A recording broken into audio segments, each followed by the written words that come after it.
Hello, കുട്ടിക്കാലം തൊട്ടേ ലഡ്ഡു എന്ന് കേട്ട് കഴിഞ്ഞാൽ മനസ്സിൽ ആദ്യം വന്ന മഞ്ഞ കളറിലുള്ള ബൂന്തി ലഡ്ഡു അല്ലേ. അപ്പോൾ നമുക്ക് ലഡ്ഡു ഉണ്ടാക്കുന്നത് എങ്ങനെയാണെന്ന് കണ്ടാലോ. അതിനുവേണ്ടി ഒരു ബൗളിലേക്ക് 2 ഗ്ലാസ് കടലമാവ്, ലേശം ഉപ്പ്, മഞ്ഞൾപ്പൊടി, ബേക്കിംഗ് സോഡ എന്നിവ ആഡ് ചെയ്ത് നന്നായി ഇളക്കി കൊടുക്കണം.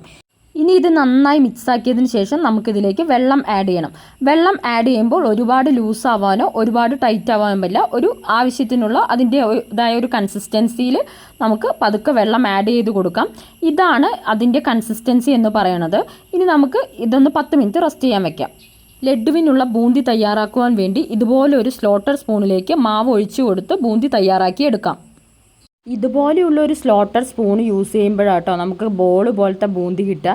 ഇൻ കേസ് ബൂന്തി പരന്ന പോവുകയാണെങ്കിൽ നമുക്ക് എണ്ണയിൽ നിന്ന് ബൂന്തി കോരി മാറ്റിയതിന് ശേഷം മിക്സിയുടെ ജാറിലിട്ട് നമുക്കൊന്ന് അടിച്ചെടുക്കാവുന്നതാണ് കേട്ടോ.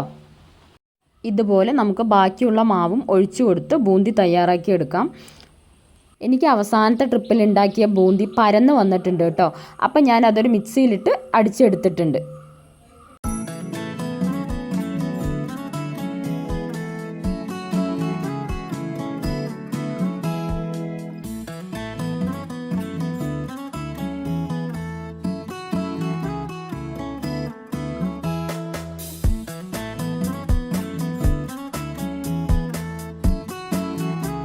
ഇനി ലഡ്ഡുവിനുള്ള ഷുഗർ സിറപ്പ് തയ്യാറാക്കണം. അതിനുവേണ്ടി 2 ഗ്ലാസ് പഞ്ചസാരയും ലേശം വെള്ളവും അതിലേക്ക് കുറച്ച് ഏലക്ക പൊടിച്ചതും ചേർത്ത് നന്നായി തിളപ്പിക്കും. തിളപ്പിച്ചതിന് ശേഷം നമുക്ക് തയ്യാറാക്കി വെച്ചിരിക്കുന്ന ബൂന്തി അതിലേക്ക് ഇട്ട് കൊടുത്ത് നന്നായി ഇളക്കാം.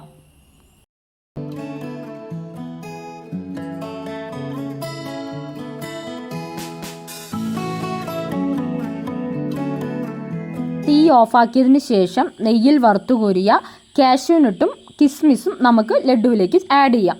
ആഡ് ചെയ്ത് നന്നായി ഇളക്കി കൊടുത്ത് ഇളം ചൂടോടുകൂടി നമുക്ക് ലഡ്ഡുവിൻ്റെ വലിപ്പത്തിൽ കുഴച്ചെടുക്കാവുന്നതാണ്. അപ്പം നമ്മളുടെ ലഡ്ഡു റെഡി ആയിട്ടുണ്ട്. എല്ലാവരും ട്രൈ ചെയ്ത് നോക്കാൻ മറക്കണ്ട. നമുക്ക് വീട്ടിൽ തന്നെ നമുക്ക് ആവശ്യത്തിനുള്ള ലഡ്ഡു തയ്യാറാക്കിയെടുക്കാം.